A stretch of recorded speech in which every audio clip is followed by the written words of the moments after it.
Jésus, parole vivante.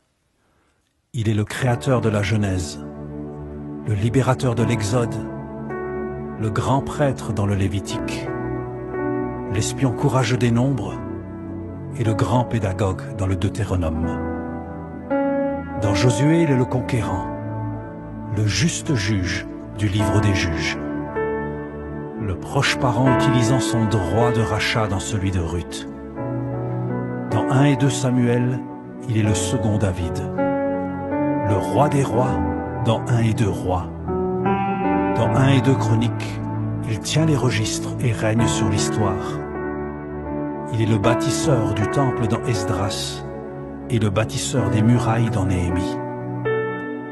Dans Esther, il est le roi qui sauve son peuple. Dans Job, il est le rédempteur vivant qui bénit d'une double bénédiction même si Satan nous a dépouillés. Il est l'objet de toutes nos louanges dans les psaumes et la sagesse dans les proverbes. Il est le grand penseur de l'Ecclésiaste, l'amour de nos vies dans le Cantique des Cantiques. Dans Ésaïe, Jésus est le roi le plus haut. La gouvernance repose sur son épaule. Il est aussi le serviteur souffrant, méprisé, se chargeant de nos péchés. Il est le prophète pleurant dans Jérémie, les larmes de Dieu dans les lamentations. Dans Ézéchiel, il envoie son esprit sur les ossements desséchés qui reviennent à la vie. Dans Daniel, il est le 4e homme dans la fournaise et la pierre surnaturelle qui détruit les fondations des royaumes de ce monde. Dans Osée, il est le mari fidèle au cœur brisé. Il est la pluie de l'arrière-saison dans Joël. Il est le torrent de justice dans Amos, le souverain et juge des nations dans Abdias. Il est le Dieu de la seconde chance dans le livre de Jonas. Il est juste, rempli de miséricorde et humble dans Michée. Dans Nahum, il est la colère et la consolation de Dieu.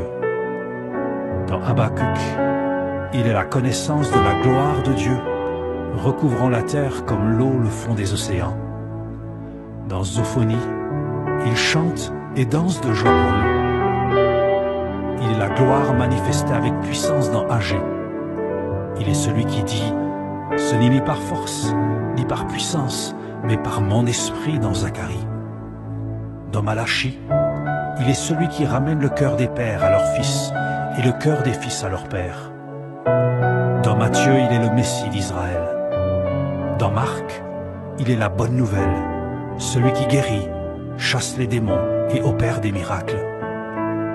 Il est le Fils de l'homme dans Luc et le Fils de Dieu dans Jean. Il est le bâtisseur de l'Église dans les Actes, la justification par la foi dans les Romains.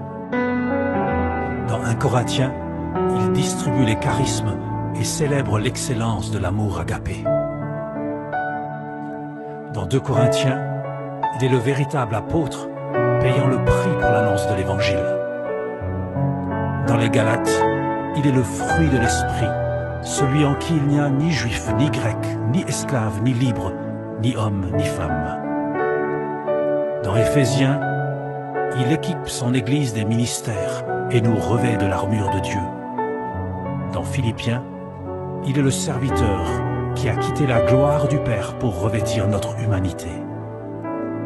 À son nom, tout genou fléchira dans le ciel et sur la terre. Dans les Colossiens, il est celui qui nous a délivrés de la puissance des ténèbres pour nous transporter dans son royaume. Dans 1 Thessaloniciens, il est l'évangile prêché par la puissance du Saint-Esprit. Dans 2 Thessaloniciens, il est le roi qui revient revêtu de gloire et de majesté. Dans 1 Timothée, il est le seul médiateur entre Dieu et les hommes. Dans 2 Timothée, il est le maître qui forme ses disciples, qui à leur tour en formeront d'autres. Dans Tite, il est la grâce nous enseignant à renoncer aux convoitises, à mener une vie de justice et d'espérance, en attendant la manifestation de la gloire de notre grand Dieu et Sauveur Jésus-Christ. Dans Philémon, il est celui qui libère les esclaves et leur donne une nouvelle destinée. Dans les Hébreux, il est le grand prêtre selon l'ordre de Melchizedek, l'initiateur et le finisseur de notre foi. Dans l'épître de Jacques, il est l'auteur des bonnes œuvres qui accompagnent notre foi. Dans 1 Pierre, il est l'agneau sans défaut qui nous rachète de la vaine manière de vivre héritée de nos pères. Il est aussi notre joie dans l'épreuve. Dans 2 Pierre, il est le Seigneur qui ne tarde pas dans l'accomplissement de ses promesses, usant de patience afin qu'aucun ne périsse, mais que tous arrivent à la repentance. Dans 1 Jean, il est notre pardon si nous confessons nos péchés. Dans 2 Jean, il nous donne son enseignement pour nous garder des séducteurs. Dans 3 Jean, il prend soin de ceux qui voyagent et portent son nom au loin. Dans Jude, il nous préserve de toute chute pour nous faire paraître devant sa gloire, irréprochable et dans la joie. Dans l'Apocalypse, il règne en majesté, entouré de l'adoration des anges et des êtres vivants, élevé par la louange des hommes de toutes tribus, langues et nations.